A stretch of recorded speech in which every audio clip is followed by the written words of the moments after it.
Lahore high court ने IG Punjab को CCD के मुकाबलों का जायजा लेने की हिदायत कर दी है। मजीद जानते हैं डॉन न्यूज के नुमाइंदे राना बिलाल से। राना बिलाल का जी देखिए, लाहौर हाईकोर्ट में सीसीडी की जानिब से मुबैना पुलिस मुकाबले के खिलाफ केस की समाअत हुई है और अदालती हुक्म पर आईजी पंजाब डॉक्टर उस्मान अनवर जो है वो अदालत के रूबरू पेश हुए हैं। Chief justice Lahore high court justice miss Aliya Neelam ने फर्द बिल की दरखास्त में समाअत की। दरखास्त गुजार के वकील का ये कहना था कि गजनफर हसन को पुलिस मुकाबले में जो है वो मार दिया गया है और सीसीडी के जो मुकाबले हैं वो एक ही तर्ज के हैं। इसके साथ साथ दरखास्त गुजार का ये भी कहना था कि दरखास्त गुजार का एक बेटा तो मारा गया है लेकिन दूसरे बेटे के तहफ्फुज़ के लिए अदालत का दरवाजा खटखटाया गया है, जिस पर chief justice miss Aliya Neelam ने ये रिमार्क्स दिए कि आईजी पंजाब को रिपोर्ट स्वैप इसीलिए बुलाया था। अभी इनकी रिपोर्ट देख लेते हैं। Chief justice miss Aliya Neelam ने रिमार्क्स दिए कि रिकवरी के बाद मुलजम को ले जाते हुए पुलिस की गाड़ी पंक्चर हुई, जिसके बाद साथियों ने जो है वह हमला किया और ये पुलिस मुकाबला इस तरीके से हुआ।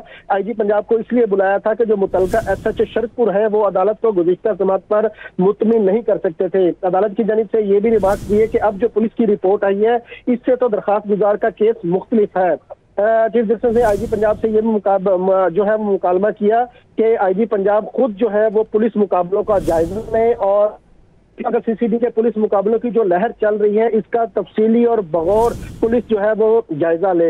अदालत की जानिब से ये भी रिमार्क्स दिए कि एक एक रोज में मुबैना पुलिस मुकाबलों के खिलाफ 50-50 दरखास्तें अदालत में आ रही हैं। पुलिस अफसरान के साथ बैठे इस मामले का जायजा लें और आइंदा जैली पुलिस मुकाबले के जो केसेज हैं वो सामने नहीं आने चाहिए। अदालत की जानिब से जो फर्द बीबी की लाहौर हाईकोर्ट ने आईजी पंजाब को सीसीडी के मुकाबलों का जायजा लेने की हिदायत कर दी है। बहुत शुक्रिया राना बिलाल इन तफसीलात के लिए।